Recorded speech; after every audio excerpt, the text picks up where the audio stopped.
karena kita akan sama-sama menutup acara hari ini dengan mendengarkan closing remarks dari Menteri Keuangan Republik Indonesia, Bapak Purbaya Yudi Sadewa. Kita beri tepuk tangan untuk Bapak Purbaya untuk bisa naik ke atas panggung dan menyampaikan closing remarks.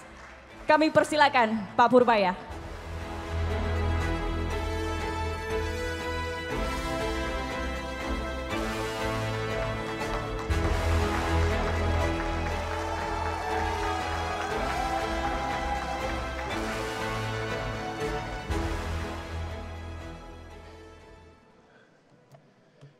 Bismillahirrahmanirrahim.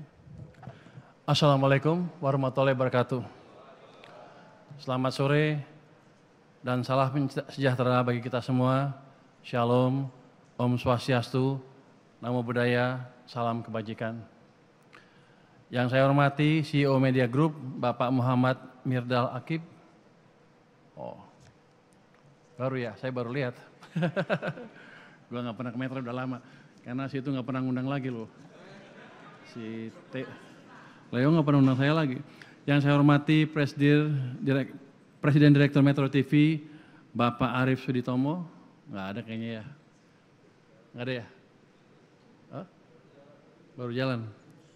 Serta seluruh jajaran redaksi Metro TV yang sudah bekerja luar biasa dalam menyiapkan acara sore ini. Terima kasih banyak sudah mengundang saya di kesempatan yang penting dan menyenangkan ini. Biasanya kalau saya diundang Metro TV itu karena ada isu serius. Nah, yang bikin gini nih. Nah, kali ini syukurlah bukan breaking news ya, tapi breaking optimism.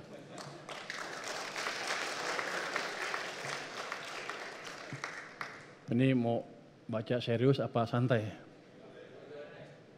Kalau serius saya baca ini. Setengah jam selesai. Kalau santai ya saya bilang tadi banyak bahayanya tuh. Saya udah dikritik banyak orang katanya, jangan ngomong komentarin menteri ini menteri itu. Tapi saya nggak ngomentarin, sebetulnya saya jaga duit saya biar aman. Sekaligus memastikan program ekonominya berjalan dengan baik. Saya berkepentingan menciptakan ekonomi tumbuh lebih cepat dari 5%. Mungkin triwulan 4 bisa tumbuh 5,5 lebih. Kalau lebih lagi kata Presiden, saya dikasih hadiah. Hadiahnya apa nanti saya kasih tahu. Kalau dapat 5,5, 5,6. Next. Ini 1 tahun Prabowo Gibran, optimism for faster economic growth mestinya. Tadinya ditulis 8%. Nggak berani juga gua. Kalau meleset gimana? Gimana kalau 5, 6, 7, 8 pelan-pelan. Jadi next.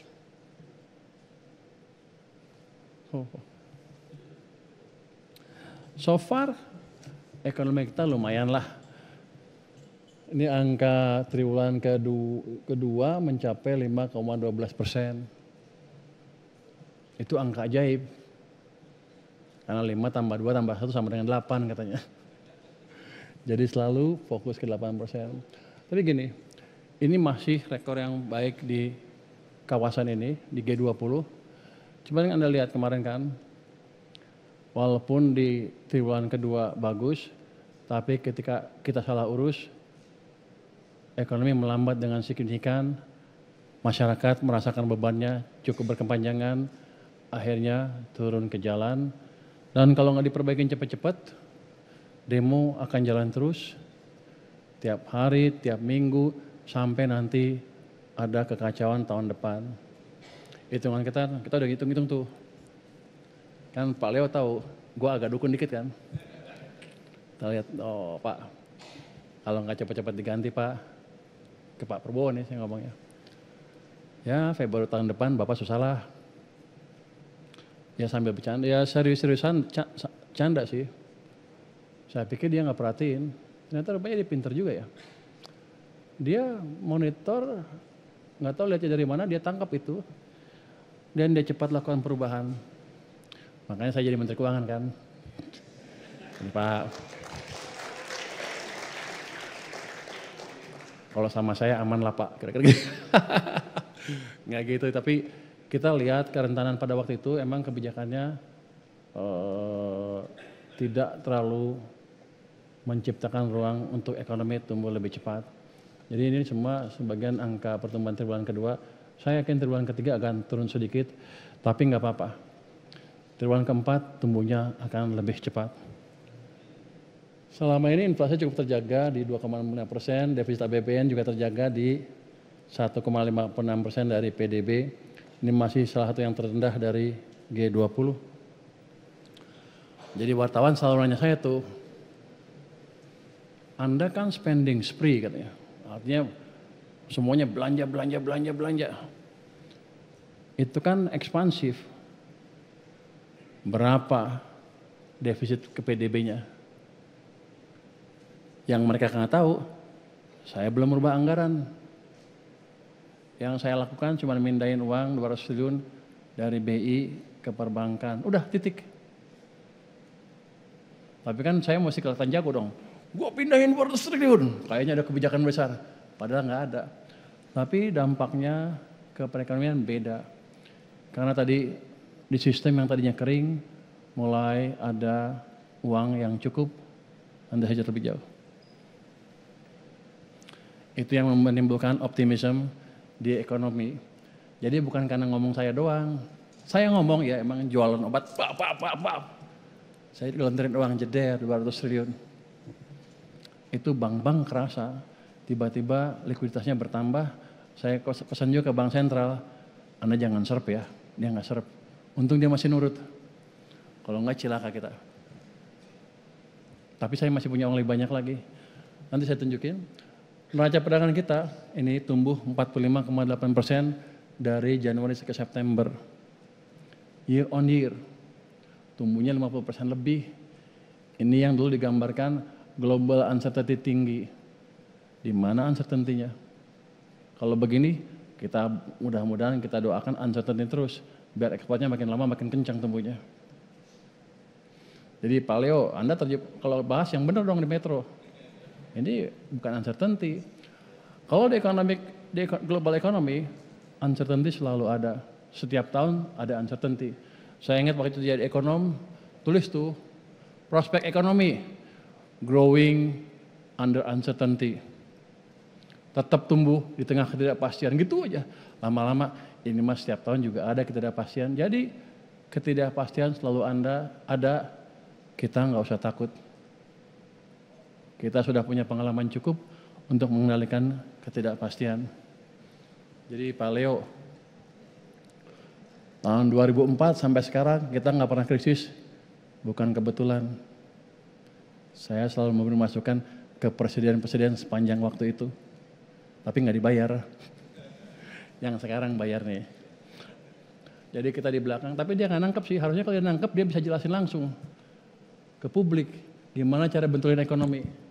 Jadi setiap waktu diskusi dengan Pak Leo di TV itu, sebetulnya saya kasih kode-kode bocoran, ilmunya begini.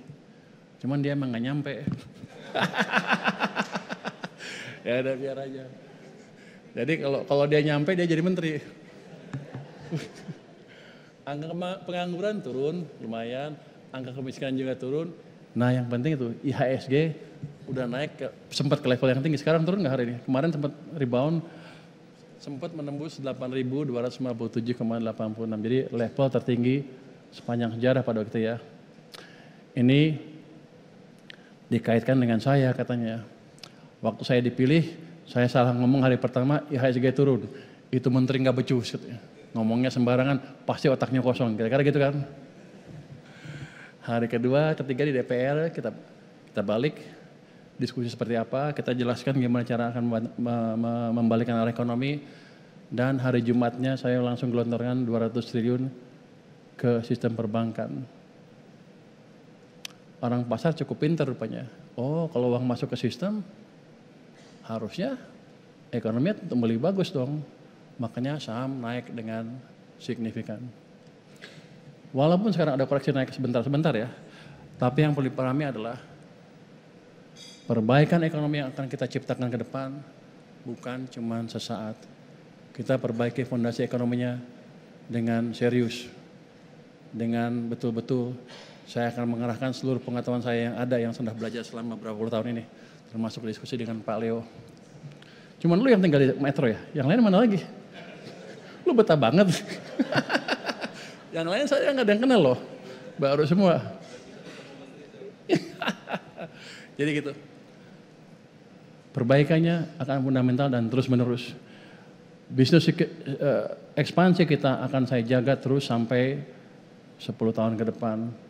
Artinya kalau kita lihat, ya saya bilang kalau kita terjemahan ke ASG dari mulai ekspansi sampai ujung ekspansi itu bisa 4-7 kali. Kalau kemarin lah saya 7.000, ya kalau di atas 30.000 wajar aja. Nanti berapa tahun dari sekarang. Jadi Anda kalau mau itu jangan ketinggalan kereta. Next. Ini. Waktu Pak Prabowo bilang akan menciptakan pertumbuhan ekonomi 8%, semua ngetawain. Itu angan-angan yang gak jelas. Kalau saya sebagai ekonom, saya bukan di timnya Prabowo ya, di luar waktu itu. Bagus, hajar bleh. Kenapa? Untuk sebuah negara bisa jadi negara maju, dia perlu menciptakan pertumbuhan double digit selama 10 tahun lebih. Saya udah lihat Jepang, Korea, Taiwan, sekarang Cina udah mendekati negara maju kan. Dia pernah punya laju pertumbuhan yang kencang. 5% untuk kita emang enak kayaknya pas, tertinggi dibanding negara maju. G20 kan negara maju rata-rata ya. Tapi beda, kita di sini, dia 5% di atas itunya.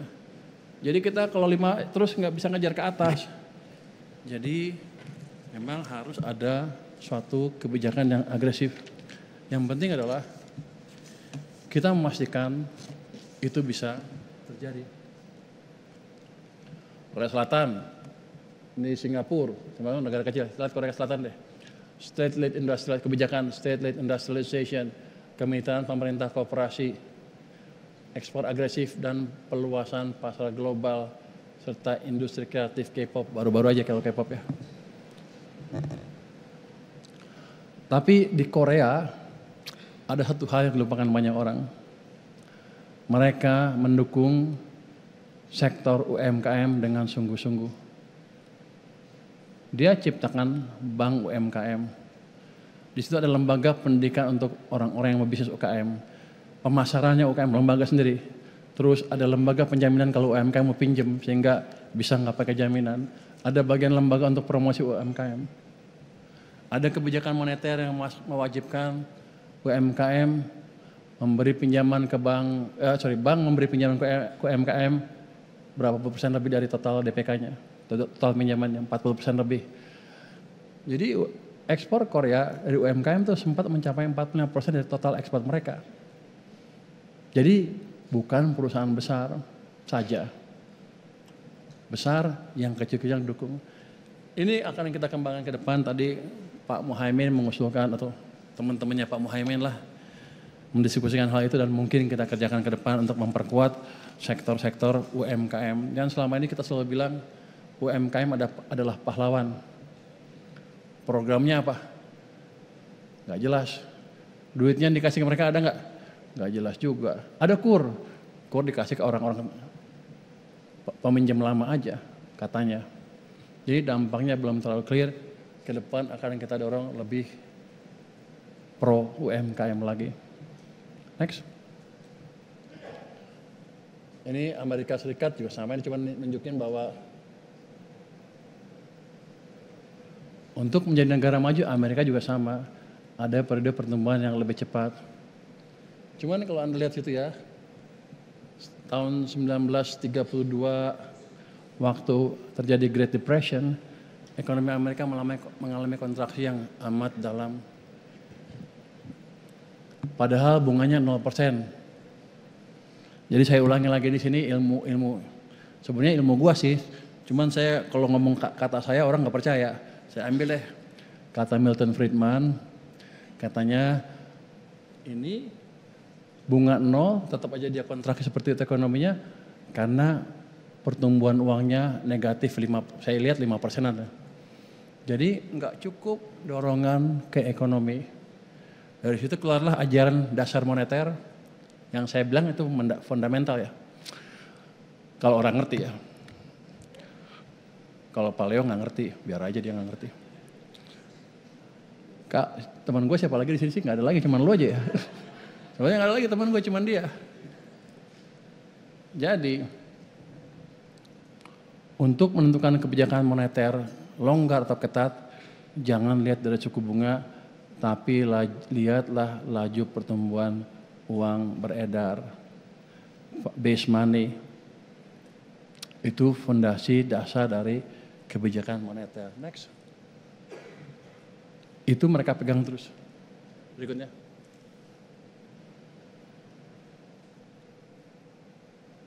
Oh. Ini udah kan tadi? Next. Di Cina itu.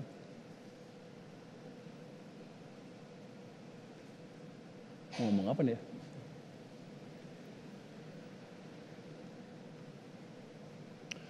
Sekarang laju pertumbuhan ekonomi kita berapa?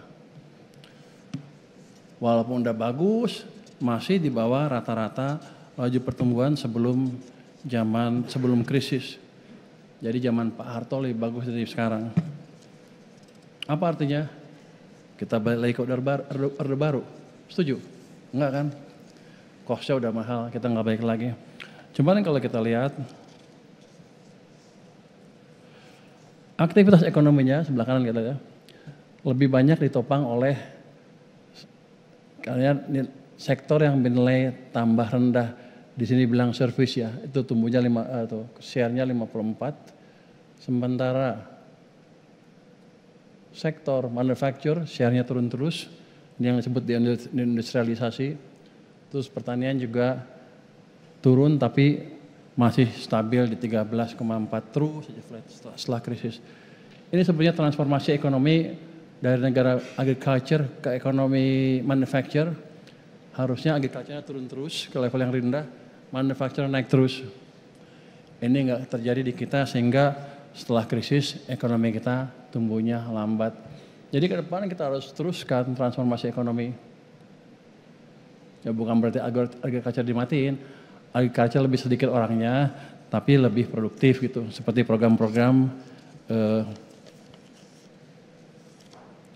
food estate segala macam, nggak apa-apa. Tapi yang sana nggak boleh dilupakan. Next. Nah, strategi ekonominya gimana? Ini kita lihat Sumitonomics.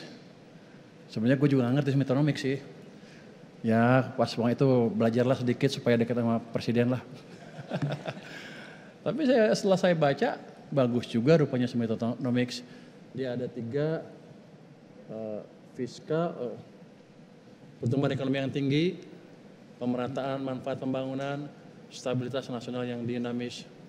Jadi pemerataan manfaat pembangunan dan stabilitas nasional yang dinamis itu tumbuh kalau kita memberi program-program utamanya langsung ke rakyat. Jadi yang dilakukan oleh Pak Prabowo sekarang 1-2 sudah jalan. Kan orang-orang waktu MBG buat apa sih? Banyak gitu kan. Bangun sekolah buat apa sih? Banyak yang gitu kan. Pasti Leo juga kritik tuh di TV-nya tuh. Wah programnya salah. Tapi 2 ini. Untuk ini. Kalau nggak ini, yang pertumbuhan ekonomi yang tinggi nggak bisa stabil. Kemarin demo besar waktu itu ya. Tapi kalau nggak ada ini, demonya lebih besar lagi. Tapi Anda perhatikan, ketika yang ketiga pertumbuhan ekonomi abaikan, tetap aja labil kan. Jadi langkah 1, 2, 3 udah ada. Sekarang kewajiban saya menghidupkan yang pertumbuhan ekonomi yang tinggi. Supaya semuanya lengkap. Udah kelihatan kan ketika kita coba dorong itu, orang udah senang sekarang, ada optimisme. Mudah-mudahan optimismenya betul-betul terwujud. Tapi kita barengi dengan tindakan yang nyata. Jadi gimana cara menciptakan pertumbuhan yang tinggi? Mesin pertumbuhan semuanya harus kerja selaras, semuanya hidup ya. Jadi Next coba kasih lihat gambarnya. Next. Ini saya tunjukin nih, ini gambar gampang-gampang susah. Kalau Leo mah nggak ngerti ya Leo. Gue ajarin sekarang lo. Ini nggak live kan ya? Aman kan ya? Gue mati nih. Ini gambar pertumbuhan uang M0 yang merah. Yang biru adalah pertumbuhan kredit. Anda lihat dari zaman Pak SBY, zaman Pak Jokowi ke sana. Pada waktu zaman Pak SBY, yang merah rata-rata tumbuhnya kencang tuh di atas. Itu sekitar 17% lebih. Akibatnya yang biru itu tumbuhnya juga rata-rata kencang, 22%. Kredit tumbuhnya on average 22% sepanjang zamannya Pak SBY. Artinya apa? Ini enggak jelas. Artinya apa? Enggak jelas juga. Enggak jelas. Udah lihat aja ya. Yang gede loh, lain lu beli yang gede. Mas, keuangan ada duit kan? Nanti kalau saya pergi dibeliin yang gede tuh, sorotan gede. Jadi lupa jadinya. Zamannya Pak SBY, private sector yang hidup. Gahamannya santai-santai aja. Makanya Anda lihat debt to GDP-nya turun, GDP-nya turun terus sampai 23% dari 30 turun terus. Kalau saya depan Pak Jokowi, gue iseng nih ngomongnya, Pak, zamannya, saya kasih tahu gambarnya ke Pak Jokowi waktu itu, karena dari posisi bawah ya, Pak, tahu nggak Pak kenapa Pak? Kenapa Pak SBY tidur aja pertumbuhannya 6? Gue seneng kan? Kalau zaman ke SBY, Pak SBY nggak berani ngomong gitu ya. Tapi Bapak bangun infrastruktur di mana-mana, pertumbuhannya 5, salahnya di mana? Anda lihat yang merah tuh, zaman Pak Jokowi ke sana rata-rata rendah. Sempat negatif sebelum krisis.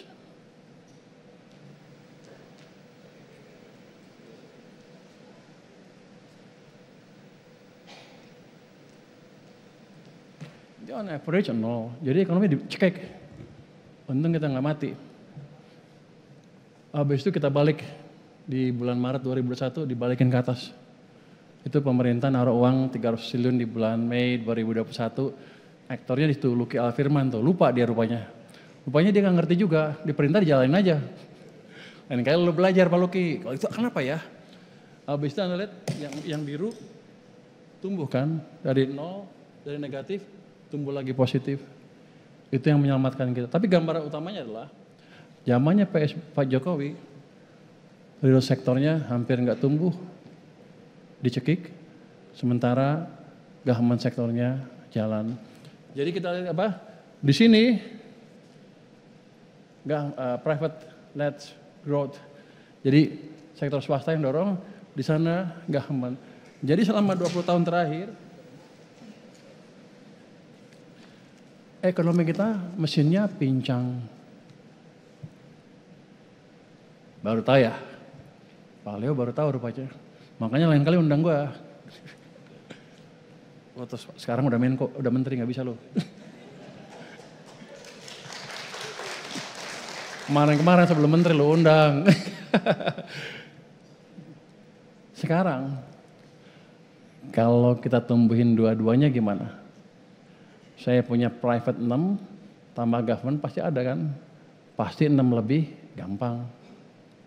Saya dibilang sombong, lu sombong lu ngomong begitu, emang gampang? Ya, sistem ekonomi biasanya lambat berubah. 2 generasi belum tentu berubah behaviornya. Kalau saya kasih begini, tumbuh, kalau kasih gitu, lambat. Buktinya apa? Kemarin waktu zamannya Pak kelihatan dikit ya, nih kelihatan dikit ya.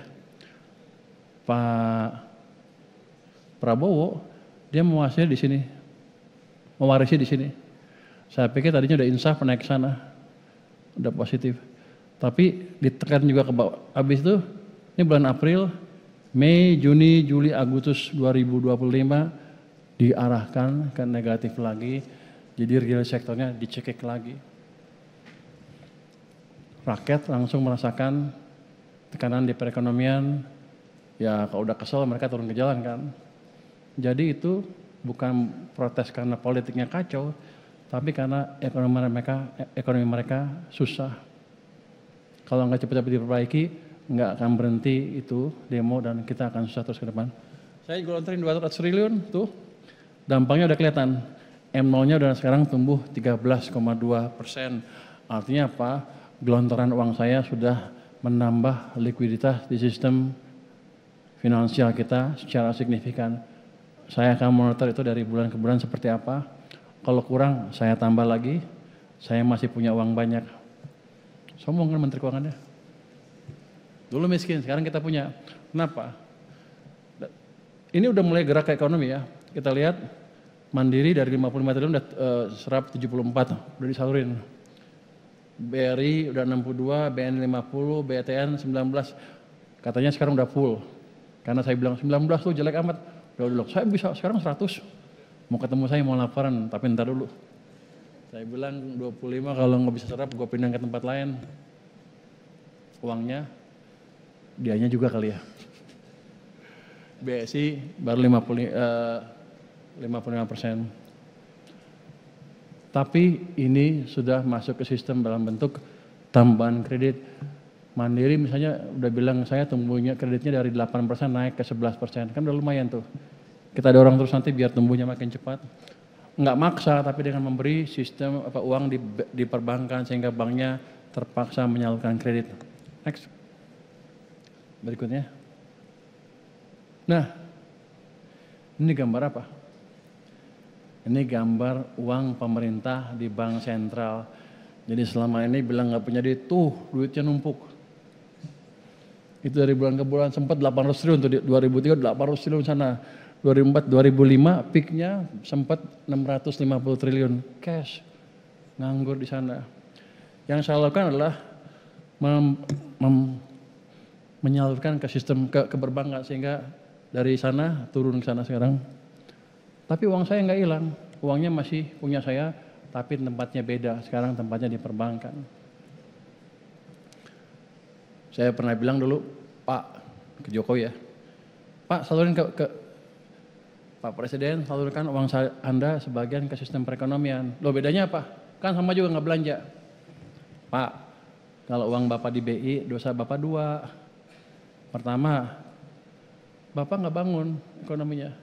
Yang kedua, private sector juga nggak bisa menggunakan uang itu. Kalau Bapak taruh uangnya di perbankan, komersial bank, misalnya Himbara, Bapak tinggal satu dosanya. Ya kalau Bapak nggak bisa percepat penyerapan anggaran ya, Bapak nggak ngebangun. Tapi dosa yang kedua sudah hilang. Sekarang private sector bisa menggunakan uangnya untuk mendorong perekonomian. Oke, next. Berikutnya. Ini saya mau nunjukin aja. Kan saya salurkan uang pemerintah pusat. Tahun depan anggaran ada efisiensi, di mana anggaran ke daerah saya kurangin. Mereka datang ke saya marah-marah, wah kenapa dipotong, kenapa ini, kenapa itu, kenapa ini. Mereka nggak kekurangan uang, bahkan kelebihan. Coba Anda lihat. Pemerintah daerah tuh, yang di bawah pemerintah pusat tuh, terus itu geser kanan dikit. Itu sekarang bulan Agustus punya 254 triliun. Nganggur di perbankan mereka. Di bank-bank daerah. Terus kalau mau lihat, oke ini kan nanti dihabisin katanya. Lihat Desember 2024, mereka punya 92 triliun. Itu yang geser sedikitnya. Nganggur, artinya nggak dipakai tuh. 2023 Desember, lihat tuh 103,9 triliun. Jadi harusnya kalau saya potong pun nggak apa-apa. Harusnya, tapi mereka protes, wah uang saya kurang. Saya nggak tahu ditaruh di mana uang itu. Dalam bentuk apa, simpanan siapa. Tapi nanti akan saya periksa. Jadi saya bilang ke mereka sih, ya Anda boleh naikin, minta uang tambahan, boleh saya kasih. Kalau penyerapan anggarannya bagus dan nggak ada lagi penyelewengan. Pertengahan tahun depan saya akan tambah uangnya, kira-kira gitu. Jadi kita tidak menutup mata terhadap keadaan di sistem perekonomian. Yang saya inginkan bukan motong uang mereka, tapi memastikan uangnya dibelanjakan tepat waktu supaya daerahnya tumbuh.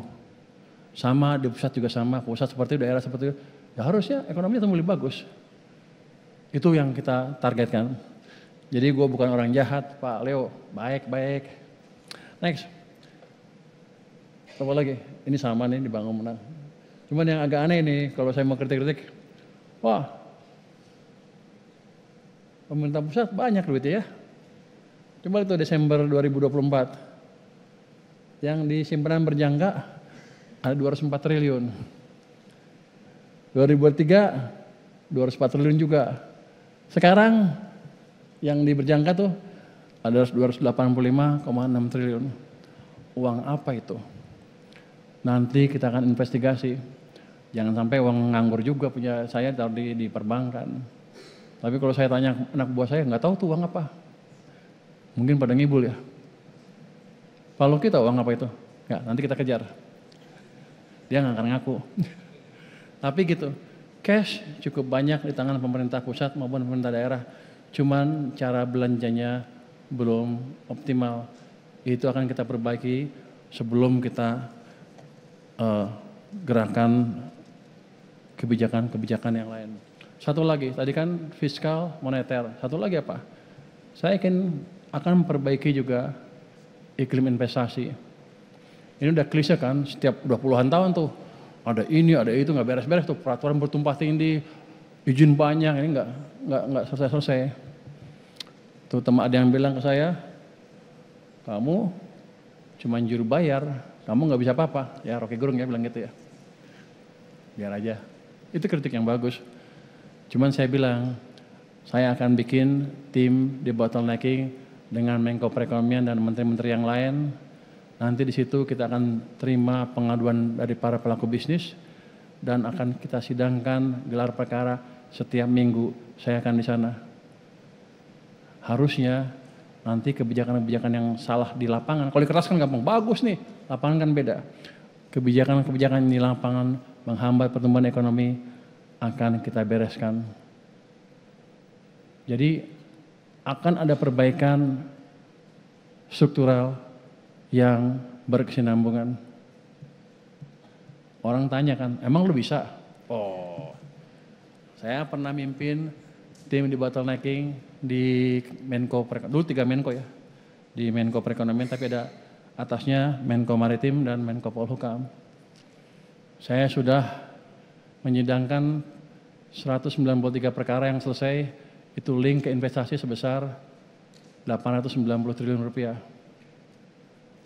Jadi saya udah kayak hakim, tingkatnya udah tingkat Abu Nawas. Nggak ngerti kenapa tingkat Abu Nawas. Kenapa tingkat Abu Nawas? Dulu waktu ada cerita kan, Abu Nawas disuruh meriksa yang mana orang yang bohong, yang mana yang enggak. Dikasih lah keledai, dikasih minyak, terus orangnya suruh pegang itu. Yang berdosa, yang salah, dia nggak berani megang. Yang nggak berdosa dia pegang, berani. Habis itu kan Abu Nawas bisa nentuin yang salah yang ini, karena nggak berani megang, tangannya kering. Kalau saya beda. Dalam setiap sidang itu kan ada gelar perkara, kiri, kanan, ini yang berlawanan. Udahnya kan salaman setelah selesai. Saya bisa ngerasain yang salah yang mana. Tangannya dingin. Tangannya dingin banget. Oh ini tangannya dingin, oke. Anak buah saya polisi kan. Lu periksa yang si ini, latar belakangnya apa, tangannya dingin enggak? Ketahuan dia yang salah. Jadi lumayan lah, gue ada hakim tingkat Abu Nawas nih. Jadi strategi semuanya sudah ada. Ini bapak-bapak ibu-ibu tahu semua lah pasti. Dia dari tahun ke tahun udah ada. Tapi kita akan pastikan implementasinya betul-betul jalan. Nanti dari protes atau masukan dari dunia pelaku, dunia usaha secara langsung. Next.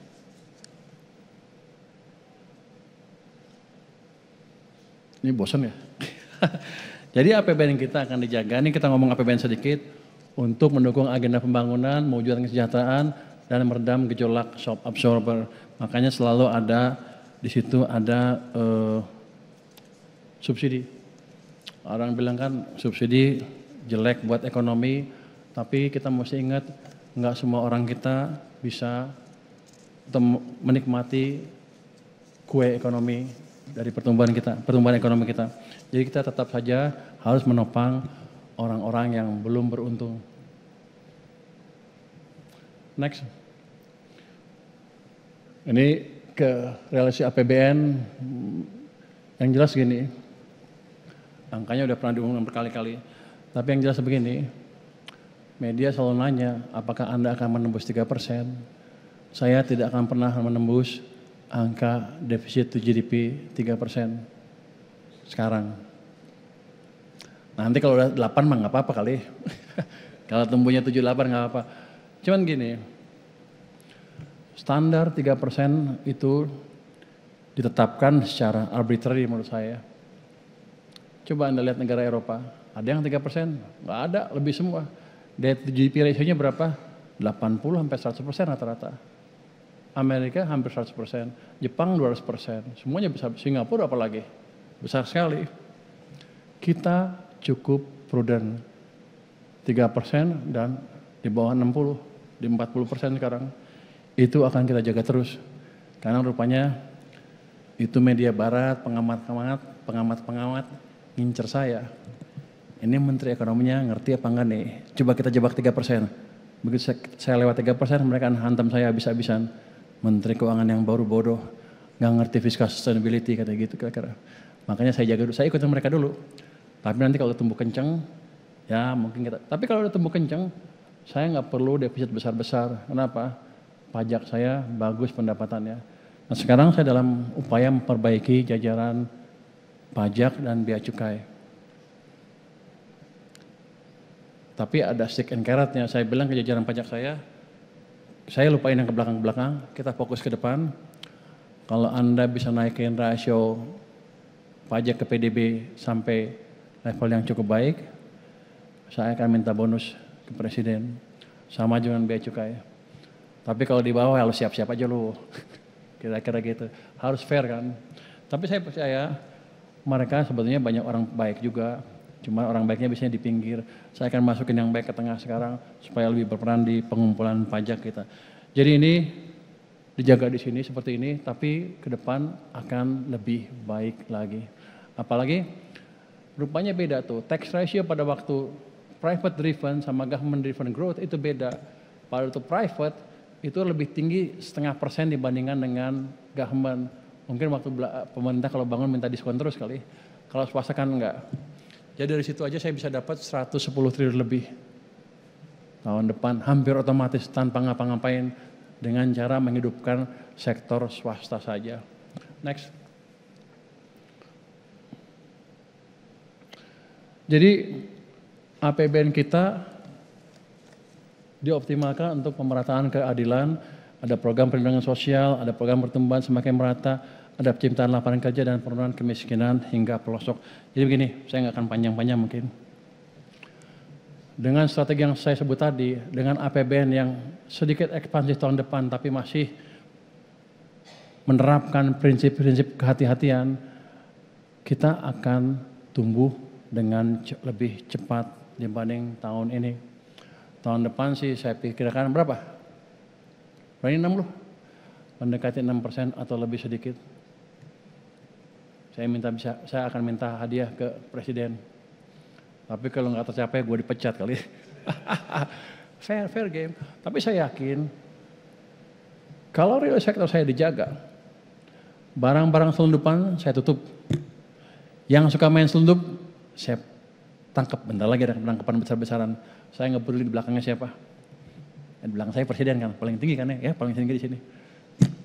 Pasti beres. Rokok saya akan beresin. Tekstil, jadi rokok.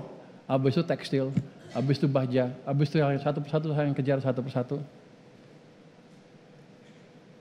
Itu akan meningkatkan tadi tax ratio dan pertumbuhan industri domestik. Saya pernah datang ke ini pameran atau fashion show busana Islam. Wah bagus-bagus, kagum bagus juga nih.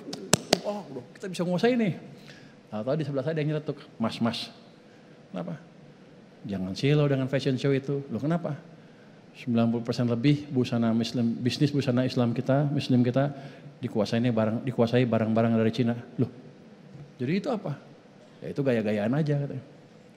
Jadi banyak barang selundupan ke sini yang katanya bea cukainya nggak benar kerjanya. Saya panggil orang bea cukai saya, lo nggak benar, bukan begitu Pak. Di belakangnya ada backing, nanti di telepon kami nggak bisa jalan, nggak bisa apa-apa. Ya udah, sekarang sikat aja. Kan Dirjen Bea Cukai saya bintang 3. Kecuali bintang 4 yang nyuruh, bintang 3 masih loh. Kalau bintang 4 kita lapor presiden. Kayak gitu. Jadi gini, dengan strategi seperti itu saya yakin pelan-pelan ekonomi akan tumbuh lebih cepat, tapi nggak langsung besok 8% ya. Tahun depan mungkin bisa mendekati 6% atau lebih, tahun depannya lebih cepat lagi, tahun depannya lebih cepat lagi. Jadi sudah bisa lihat tuh tahun ke-5, 8 udah kelihatan lah kira-kira. Tapi gue dapat hadiah kan dari presiden sebelumnya. Kalau 8 dapat hadiah lagi kira-kira, mestinya dapat lagi tuh. Apa mintanya? Minta apa Pak? Wah, jangan bawa ke politik, gue susah nanti. Kita mau ngomong ekonomi aja. Jadi gitu. Jadi saya susah juga tuh, gara-gara ada yang nulis gitu, udah banyak yang nyerang saya tuh dari partai politik. Padahal gue gak kepikiran sama sekali. Oke, gitu ya teman-teman semua. Optimisme yang kita ciptakan bukan tanpa ground atau bukan tanpa alasan. Kita sudah punya pengalaman yang cukup dan kita punya strategi yang pas untuk menciptakan laju pertumbuhan yang lebih cepat lagi. Jadi Anda siap-siap kaya bersama dengan saya. Terima kasih. Wassalamualaikum warahmatullahi wabarakatuh. Waalaikumsalam.